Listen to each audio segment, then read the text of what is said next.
అమ్మా నమస్తే. నమస్తే. అమ్మా, కష్టే ఫలి అంటారు అవునమ్మా. సామెత. కానీ ఫస్ట్ వదిలేస్తున్నాం, రెండోది మాత్రమే పట్టుకుంటున్నారు కదా, గమనించారా మీరు? అవునమ్మా. ఎట్లా అమ్మ మరి? ఆస్తి మూరుడు ఆశ బారెడు అన్నట్టుంది. మనం చేసే కష్టం ఇంత, ఫలితం ఇంత కావాలని ఆశపడుతున్నాం.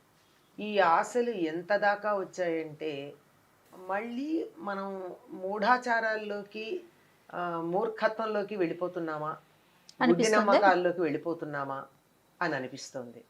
ఎంతో హేతుబద్ధంగా ఆలోచించాల్సినటువంటి యువతరం కూడా ఇట్లాంటి విషయాలకి లోను కావడం అన్నది చాలా బాధ కలిగించేటటువంటి విషయం. ఉదాహరణకి నీ పేరులో ఒక అక్షరం మార్చుకో, నీకు బాగా వచ్చేస్తుంది అంటే ఎట్లా మారుస్తున్నారమ్మా? పేరు మార్చట్లేదు కదా. ఉదాహరణకి నీ పేరుంది జయ అని ఉంది, జయలక్ష్మి అమ్మ, జయలక్ష్మి అని ఉంది, మొత్తం జయలక్ష్మి అని ఉంది. ఈ జయలక్ష్మిలో నంబర్ సరిగ్గా లేదమ్మా, నీ పేరు మార్చుకుంటే బాగుంటుంది, JAYYA LLA KSHMI అని రాసుకోమని చెప్పారు అనుకుందాం. ఎలా పలుకుతారు? యాకి యావొత్తి ఇవ్వాలి తెలుగులో, లాకి లావొత్తి ఇవ్వాలి మనం. అందులో మొదటి అక్షరంలో లాకి లావొత్తి ఇచ్చి పలకలేం కదా, అది ఎలా పలుకుతాం? అలా పైగా పలకడంలో మాత్రం జయలక్ష్మి అని పలకాలే గాని జయలక్ష్మి అని అనలేం కదా. అది ఎలా ఉంది, ఏదో తిట్టినట్టో కొట్టినట్టో ఉంటుంది. పోని పైగా వాళ్ళు ఏమంటున్నారు, ఉచ్చారణలో తేడా కాదు రాస్తే చాలని. అది ఇంగ్లీష్లో రాస్తున్నారు. ఇంగ్లీష్లో రాస్తే మార్పు ఎక్కడొస్తుంది? పోని ఇంగ్లీషు భాష కూడా మంచి భాషే కాదనడానికి లేదు. నేను పిలవడంలో ఏమన్నా మార్పు వస్తుందా? నిన్ను మీ జయలక్ష్మి అనే పిలుస్తా, ఇంకో పేరు పిలవలేను కదా. ఎక్కడ పోని ధ్వని తరంగాలకి శక్తి ఉంది అంటే ధ్వనిలో మార్పు వస్తే కొంచెం ఉంటుంది.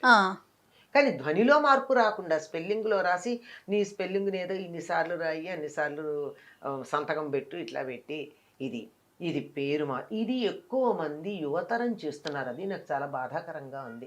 ఇంజనీరింగ్ చేసిన వాళ్ళు, సిఈఓలుగా ఉన్నవాళ్ళు, మరి MBAలు చేసిన వాళ్ళు ఇలా పేరులో స్పెల్లింగ్ మార్చుకుంటున్నారు అంటే వీళ్ళు మరి ఒకటి రెండు తరాలు వెనక్కి వెళ్ళిపోయారా? మూఢాచారాలు ఆధునిక యుగంలో ఉన్నవాళ్ళ వీళ్ళు హేతుబద్ధంగా ఆలోచిస్తున్నారా, శాస్త్రీయంగా ఆలోచిస్తున్నారా? అర్థం కాలేదు. అదే ఇలాంటివి. ఇదే కాదమ్మా, ఇది ఒక రకం. ఇంకా ఎన్నున్నాయి ఇట్లాంటివి. జీవితం అంతా ఇదే అయిపోయింది. ఏది, ఇక్కడేదో ఈ కిటికీ ఇటు మార్చు, ఈ తలుపు ఇటు మార్చు. ఆ మారిస్తే లక్షలు వస్తాయో లేదో తెలియదు, కానీ ఇప్పుడు 1000 ఖర్చు అవుతాయి. ఇవాళ ఖర్చు అయ్యే 1000 నాకు కనపడతాయి, వచ్చే లక్షలు నా కంటికి కనపడవు. మరి మేబీ నా చూపు చిన్నదేమో, నాకు అర్థం కాదు. ఒకటి. అలాగే ఈ బీరువా అటు మార్చు, ఆ బీరువా ఇటు మార్చు. ఇంట్లోకి గాలి వెలుతురు రెండు ధారాళంగా వచ్చేటట్టుగా ఉండాలి. కానీ ఇవన్నీ మార్చుకుని కొంతమంది ఇంతకుముందు ఒక ఆఫీస్కి వెళ్ళి చూస్తే ఇట్లా కూర్చున్న వాళ్ళు మళ్ళీ సారి వెళ్ళేటప్పటికి అటు కూర్చుని ఉంటారు. ఇటు ఎంట్రన్స్కి వీపు ఉంటుంది, వాళ్ళ వీపు చూసుకుంటూ లోపలికి వెడతాం మనం.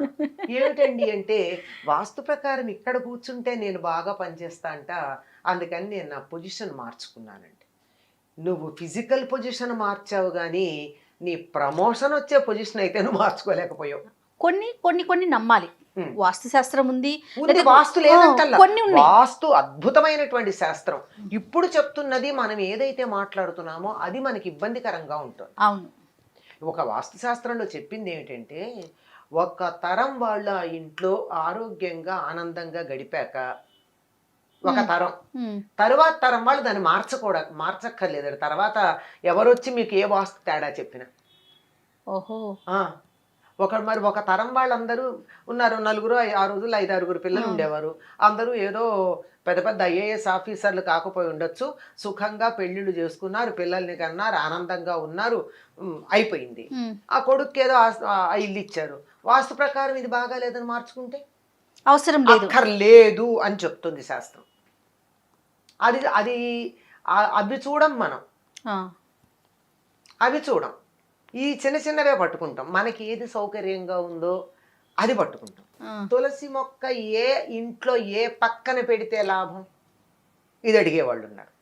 అంటే ఈశాన్యం వైపు పెట్టాలా అండి, వాయవ్యం వైపు పెట్టాలా అంటే దీనికి ఒక శాస్త్రం కూడా తయారైపోయింది.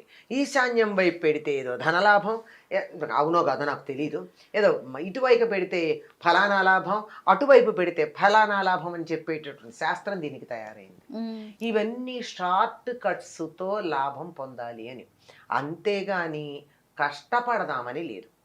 ఈ షార్ట్ కట్స్ వల్ల వచ్చే ఫలితాలన్నీ షార్ట్ టర్మ్ ఫలితాలే.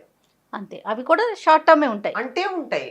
నీకు పూర్తిగా ఫలితం ఉండాలి అంటే చక్కగా సరైన మార్గంలో ఉండాలంతే. అదే అంటాను, ఇన్ని మార్చుకోమంటున్నారు. ఇప్పుడు పేరు మార్చుకో, స్పెల్లింగ్ మార్చుకో, ఇంటి కిటికీ మార్చు, తలుపు మార్చు, నువ్వు కూర్చునే పొజిషన్ మార్చు, సౌకర్యం కోసం మార్చుకోవడం వేరు. కొంతమంది చూడండి చాలా చక్కగా, మొన్న 10 రోజుల క్రితం పెడితే ఇంట్లో సోఫాలు అవి ఒక అరేంజ్మెంట్ ఉంటాయి, మళ్ళీ 10 రోజుల తర్వాత పెడితే వేరే అరేంజ్మెంట్ ఉంటాయి. ఎందుకంటే ఒకే రకంగా ఉంటే విసుగ్గా ఉందండి, అరేంజ్మెంట్ మార్చుకున్నామండి. అట్లా అందంగా ఒక అలంకరణ దృష్టితో, ఈస్థెటిక్ సెన్స్తో నీకు సౌకర్యంగా ఉండడానికి, లేదా ఇప్పుడు మా అబ్బాయి ఏదో ఇక్కడే కూర్చొని చదువుకుంటానన్నాడండి, వాడికి స్టడీ టేబుల్ వేయడం మళ్ళీ విత్ సర్దామండి, ఇంతవరకు బాగుంటుంది. ఉమ్, దీనివల్ల ఏమిటంటే నేను కష్టపడకుండా, ఆ, శ్రమ పడకుండా, నా వైపు నుంచి ఎటువంటి ప్రయత్నం లేకుండా ఏదో ఇంత లప్ప వచ్చి ఇక్కడ పడాలి, ఆకాశం నుంచి ఊడిపడాలి. నేను మందు వేసుకోకుండా నా ఆరోగ్యం బాగుపడాలి. నేను ఆహార నియమం పాటించను, ఆ, అడ్డమైన చెత్త తింటా, ఇష్టం వచ్చినప్పుడు తింటా. కానీ నేను ఏదో మంత్రం వాళ్ళు ఎవరో చెప్తే ఓ 10 సార్లు చేస్తే నాకు బీపీ రాకూడదు. ఉమ్. ఎట్లా కుదురుతుందమ్మా? ఉద్యోగాలు వచ్చేయాలి, పెళ్ళిళ్ళు పెళ్ళిళ్ళు అయిపోవాలి, అయిపోవాలి, తర్వాత పిల్లలకి పెద్ద పెద్ద సీట్లు రావాలి, వీసాలు వచ్చేయాలి. చిన్న చిన్న మార్పులతో. చిన్న మార్పులతో, ఈ చిన్న మార్పులతో ఎంత స్వార్థపరులం అమ్మా. ఎవరో అందిశ్రీ ఆయన రాశాడు, పావల అగరొత్తి వెలిగించి లక్షలు కావాలని కోరుకుంటాం మేమంతా మనుషులం అని మాట్లాడతాడు ఆయన. ఆ, ఉమ్. ఒక బేరమా? దేవుడికి పూజ చేయడం బేరం పెడుతున్నామా? కాదు కదా. ఇలా మనం ప్రయత్నం ఏమీ చేయకుండా, ఇంకోటి నాకు చాలా ఆశ్చర్యకరంగా అనిపిస్తుంది, మీకు ఈ లాభం కావాలంటే ఇలా దీపం పెట్టండి, మీకు ఈ లాభం కావాలంటే ఇలా దీపం పెట్టండి, ఏదో ఇంత ఉప్పు వెయ్యండి, ఆ ఉప్పు మీద దీపం పెట్టండి, 3 ఒత్తులు వెయ్యండి, పెరట్లో 2, వీధిలో 2 పెట్టండి, దేవుడి దగ్గర 2 దీపాలు పెట్టండి, 6 దీపాలు. 6 దీపాలకి అయ్యే నూనె ఒక నెలకు ఖర్చు వేయండి, ఖర్చు లెక్క వేయండి. నీకు ఇలా ప్రతిదీ, నీకు ఇన్ని దీపాలు పెట్టడానికి ఎంత సమయం వృధా చేస్తున్నావు అంటే, దీపం పెట్టద్దాం సార్, నీకు ఇష్టం ఉండి ఇల్లంతా దీపాలు పెట్టుకోవాలంటే ఇల్లంతా పెట్టుకో, కానీ ఏదో వస్తుందని అప్పు చేసి నూనె కొని పెడతావే, ఇది ఇక్కడ వచ్చింది తేడా. పోనీ అప్పు చేయకపోయినా ఏదో వస్తుందని పెడతారు కదా. ఏదో వస్తుంది పెడతావు అంటే, జీవితం అంతా నువ్వు ఈ దీపాలు పెట్టడానికి, ఒత్తులు తయారు చేయడానికి, ఆ కింద దాని అరేంజ్మెంట్స్ చేయడానికి, దీంతో అయిపోయాక నీకు జీవితంలో నువ్వు ఆనందంగా ఉండేది ఎప్పుడు వస్తుందో తెలియదు. ప్రస్తుతం అయితే నువ్వు లేవు ఆనందంగా కదా. అసలు ఉన్నదాంతో ఆనందంగా ఉండడం మొదలు పెడితే ఈ క్షణం నుంచి ఆనందం ఉందే. కరెక్టే కదమ్మా. నేను దీనికి చిన్న ఉదాహరణ చెప్తూ ఉంటాను, ఎప్పుడు చెప్తాను, పిల్లలకు కానీ పెద్దలకు కానీ. కరెంటు పోయింది అదృష్టవశాత్తు, అదృష్టవశాత్తు, లేకపోతే మనమా ఎక్కడ చూస్తాం, కొన్ని సందర్భాల్లో అదృష్టమే అది. కరెంటు పోయింది, చక్కగా టీవీ కూడా ఆగిపోయింది, ఎంత బాగుంది, ఆరు బయటికి వెళ్ళి వెన్నెలు చూస్తాం, లేకపోతే చూస్తామా మనం? అందుకే అదృష్టవశాత్తు అన్న. లేదండి, వెన్నెల రాత్రులు కావు, నల్లని ఆకాశంలో నక్షత్రాలు అలా ఉంటే రత్నకంబళిలాగా అనిపించలేదా? ఒక్కసారి దాని వంక కన్నెత్తి చూడు, ఆ నక్షత్రాలు అలా కదులుతుంటే ఎంత ఆనందంగా ఉంది. అటువంటి చూసి ఆనందించటం అన్నది నీ మనసులో ఉండాలి, కానీ వెన్నెలనైనా ఆనందిస్తావు. చీకటి రాత్రుల్లో నక్షత్రాలున్న నల్లని, అంటే నల్లని పోని రత్నకంబళి వదిలే, నల్లని ఆడపిల్లలను మాట్లాడుకుంటున్నాం కదా, ఒక నల్లని వెల్వెట్ క్లాత్ మీద, మీకు నచ్చిన మెటీరియల్ మీద, నల్లని పట్టు అనుకుందాం, నల్లని పట్టు మీద చిన్న చిన్న తెల్లని జరి అలా చమక్ మెరుస్తూ ఉండే చీరలాగా అనిపించలేదు ఆకాశం చూస్తే? మనసు ముఖ్యం, మనసు ముఖ్యం. అంటే ఆనందించటం అన్నది ఎంత ఉన్నా ఉండదు. మన మనస్సును బట్టే ఉంటుంది. పట్టుపరుపుల మీద పడుకుంటే నిద్ర పట్టని వాళ్ళు ఉన్నారు. అవును. కటిక నేల మీద హాయిగా నిద్ర, అమ్మయ్య ఆహా భలేగా నిద్రపోయాను, ఎంత హాయిగా ఉందో, తేలిగ్గా ఉందనే వాళ్ళు ఉన్నారు. ఇది మానసిక స్థితి మీద ఉంది. ఇది మార్చుకుంటే అనుక్షణం ఆనందమే. అది లేక నేను కష్టపడను, నేను నీ ఆరోగ్యానికి అనుసరించిన ఆహారం తీసుకోవచ్చు కదా, ఎప్పుడు పడితే అప్పుడు, ఏది పడితే అది, ఏ చెత్త పడితే అది జిహ్వచాపల్యంతో మింగేసి ఆరోగ్యం ఉండమంటే ఎట్లా ఉంటుంది? దానికి కూడా ఒక సమయం ఉంది కదా, ఓ పద్ధతి ఉంది కదా. యుక్తాహార విహారస్య, సరైన ఆహారం, సరైనటువంటి పని చెయ్యి. ఇది చెయ్యమని చెప్పేటటువంటి వాళ్ళు మనకి ఎవరున్నారు? ఎంతసేపు ఈ రాయి, ఈ రంగు రాయి పెట్టుకో, ఈ ఉంగరం పెట్టుకో, ఈ పేరు మార్చుకో, పలానా మొక్క పెట్టుకో, మొక్క పెట్టుకో, పలానా ఫోటో పెట్టుకో, ఇది ఈ మొక్క పెట్టుకుంటే ఈ మూల ఏవో కొన్ని మొక్కలు చెప్పారు, ఈ మొక్కలు పెట్టుకుంటే లాభం. కానీ నేను చెప్తాను మొక్కలు పెట్టుకోమని. ఏవి ఆక్సిజన్ బాగా ఇచ్చే మొక్కలు కొన్ని ఉన్నాయి, అవి పెట్టుకోమని. అవి పెట్టుకోండి. ఏదో స్పైడర్ ప్లాంట్ అంటారు దాన్ని, అదొకటి ఎంత ఆక్సిజన్ ఇస్తుందో. ఇంటీరియర్ లోపల పెట్టుకోండి, ఇంట్లో మంచి ప్రాణవాయువు ఉంటుంది. ఈ స్నేక్ ప్లాంట్ అంటారు, పేర్లు చూడండి బాలేవు, తెలుగులో బాగుంటాయి. అది మాడో ఏదో అంటాం, అది పెట్టుకోండి. మనీ ప్లాంట్ అన్నారు, ఇది ఒకటే పేరు బాగుంది, అది పెట్టుకోండి. అవును. ఇంకా ఒక 5 6 ఉన్నాయమ్మా. మనం ఇంట్లో పెట్టుకుంటే కూడా వారానికి ఒకసారి బయట పెట్టి లోపల పెట్టుకుంటే సరిపోతుంది, మంచి ఆక్సిజన్ వాయువు ఉంటుంది, ఆక్సిజన్ ఉంటుంది. ఇది పెట్టుకోండి అని చెప్తాం కానీ దీన్ని ఈ మూల పెట్టు, ఆ మూల పెట్టు. మీరు అన్నట్లు పైనుంచి ఏదో పడిపోతుంది. ఏది పడిపోతుంది? ఏం పడిపోతుంది? ఏమీ పడదు, ఆరోగ్యం చెడుతుంది. ఇప్పుడు కూడా సుఖపడకపోవడం ఉంటుంది, ఇప్పుడు కూడా కష్టపడటమే ఉంది. ఆ పడటం, కష్టపడటమే, ఏం పడతాం? హాయిగా ప్రయత్నం చేయండి. మీకు ఏదన్నా కావాలంటే ప్రయత్నం చేయండి. ప్రయత్నం చేసి ఆ ప్రయత్నం ఫలిస్తే వచ్చేటప్పుడు ఉండేటటువంటి ఆనందం చాలా బాగుంటుంది. అప్పుడు సెరిటోనినో ఏదో ఒక హార్మోన్ బయలుదేరుతుందట మనలో, ఆ హార్మోన్ వల్ల ఆనందం వస్తుందట. ప్రయత్నం వల్ల చేసినప్పుడు ఆనందం ఎందుకు వస్తున్న దానికి కూడా మనకి శాస్త్రీయంగా చాలా మంచి కారణాలు చెప్పారు. అవును. చేత ప్రయత్నాలు చేయండి. ఎప్పుడు పూజలు మానమని లేదే, పూజ చేయండి. ఎందుకు చెయ్యాలి? చేతులు ఇచ్చాడు, చెయ్యండి. నోరిచ్చాడు, 2 మాటలు మాట్లాడండి దేవుడి గురించి. కళ్ళు ఇచ్చాడు, చాలా అందంగా అలంకరించి చూసి ఆనందించండి. చెవి ఇచ్చాడు, వినగలుగుతున్నాం కదా, 2 స్తుతులు వినండి.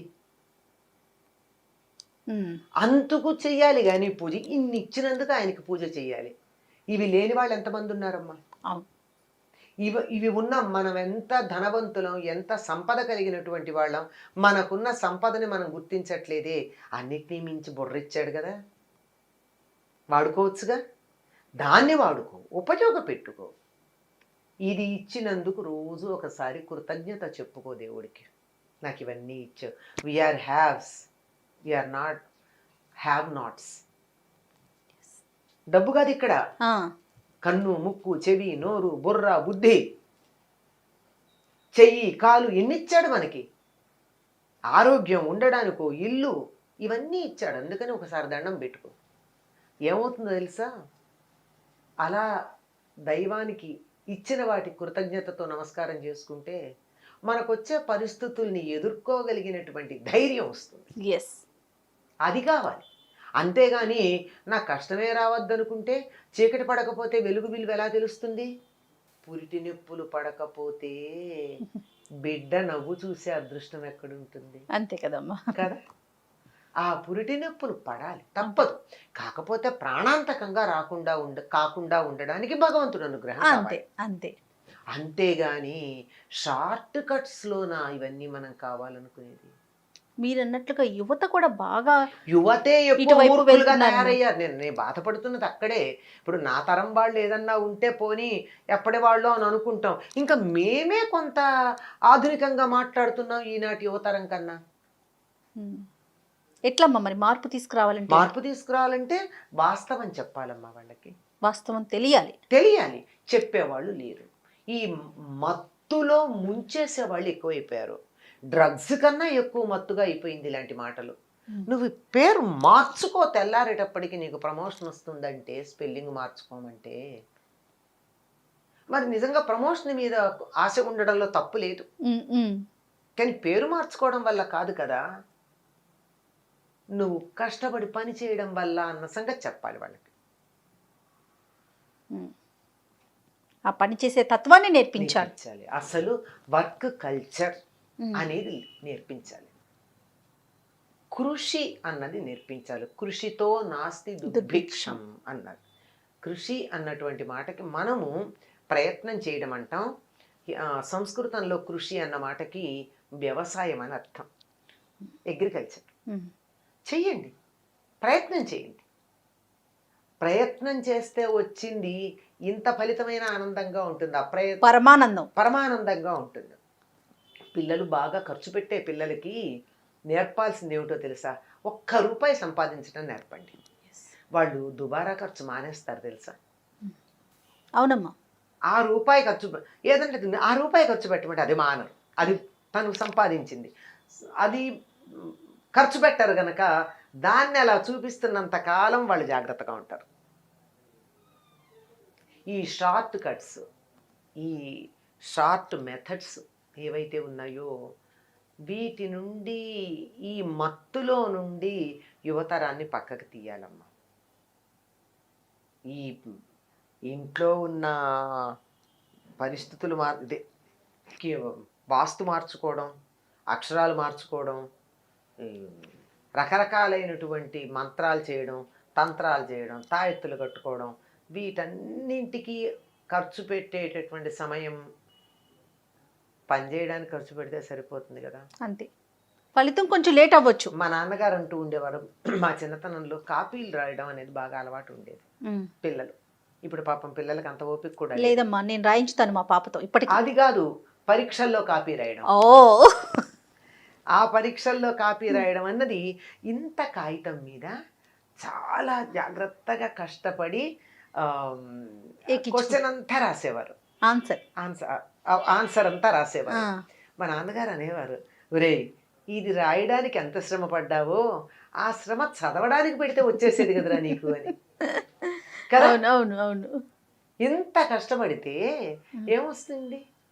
భయం, టీచర్ చూస్తారేమో. ఇది దీనికి రామకృష్ణ పరమహంస జీవితంలో ఒక చిన్న కథ కూడా చెప్తారు. ఒక ఆయన, నేను చాలా కష్టపడ్డాను, ఏదో యోగ సాధన చేశాను, అది ఇది అంటాడు. ఏమిటంటే, నేను నీళ్లల్లో తేల్తాను అన్నాడు. ఎన్ని సంవత్సరాలు అంటే ఏదో చాలా సంవత్సరాలు చెప్తాడు. ఈయన చూస్తూ ఉండగా అలా నీళ్ల మీద తేలి ఇటు నుంచడు, గంగ నుంచాడు, ఒడ్డుని ఇటు నుంచట్టు వెళ్ళాడు. పరమహంస కాదు, అవతల యోగ సాధన చేశాడు. రామకృష్ణ పరమహంస పావలా ఇచ్చి గంగ దాటాడు. దాటి అన్నాడు, నేను పావలాతో చేసినటువంటి పనికి నువ్వు ఇన్నేళ్ళు యోగ సాధన వృధా చేశావన్నాడు. చూడండి ఎంత తేలిగ్గా చెప్పాడు. అవును. ఇవ్వెందుకండి, ఇవ్వా అసలైంది భగవంతుణ్ణి కోరుకోవాల్సింది వేరే ఉంది. లౌకిక జీవితంలో అయినా మనం కోరుకోవాల్సింది ఏంటి అంటే, నాకు ఎటువంటి పరిస్థితులు వచ్చినా ధైర్యంగా ఎదుర్కొని అన్నింట్లో విజయం పొందేటటువంటి శక్తిని నాకు ఇవ్వవలసింది అని ప్రార్థించాలి తప్ప, నాకు సమస్య రావద్దంటే ఎట్లా? సమస్య రా, అసలు అప్పుడు రుచి ఎలా తెలుస్తుంది? తెలియదు కదా. ఆకలేస్తే కదమ్మా అన్నం రుచి తెలుస్తుంది. అదే ఖచ్చితంగా అమ్మా, ఖచ్చితంగా యువతకి తప్పనిసరిగా తెలియచేయాల్సిన విషయాలు, కల్చర్ అన్నది నేర్పాలి. ఖచ్చితంగా. ఈజీ మనీ, అనాస్క్డ్ మనీ, అన్నీ కూడా గ్రాంటింగ్ వితౌట్ ఆస్కింగ్ అన్నది ఉంది. మనుషుల్ని శారీరకంగా మానసికంగా సోమరులను చేసి నశింప చేస్తుంది. అది స్ట్రగుల్ ఫర్ ఎగ్జిస్టెన్స్ ఉండాలి. అది లేకపోయా, అందువల్ల ఇవన్నీ మత్తులో ముంచేసి నాశనం చేసేస్తున్నాయి. ఇవి లేవు అనటం లేదు, వాటి వల్ల ప్రయోజనం లేదని చెప్పటల్లా, ఉన్నాయి. కానీ ఇలా కాదు, వాడే పద్ధతిలో వాడాలి. రైట్ అమ్మా. నమస్తే. నమస్తే అమ్మా.